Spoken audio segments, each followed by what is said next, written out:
Welcome to our channel. Today we how to update Jira service project workflows for IT requests, complete guide step by step clearly. Open your Jira Service Management project. Navigate to the Project Settings section on the left sidebar. Select Workflows from the options provided. Locate the workflow associated with your IT requests.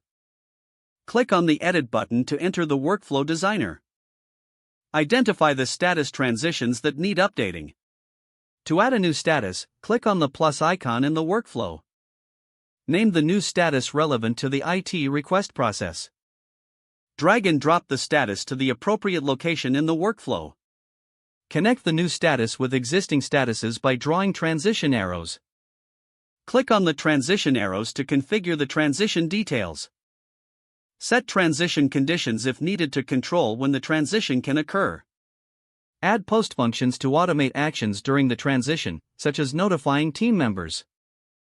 Review the workflow diagram to ensure all statuses and transitions are correctly placed. Once satisfied with the changes, click the Save button to apply the updates. Publish the workflow to make it active for the service project. Return to the project dashboard to verify new workflow features. Test the workflow by creating a sample IT request to confirm functionality. Adjust any settings or transitions based on feedback from your team. Monitor the new workflow's performance regularly for continuous improvement.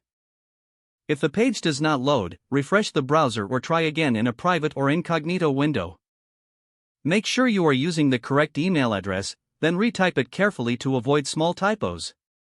If your password is not accepted, use the reset option and create a new strong password you can remember.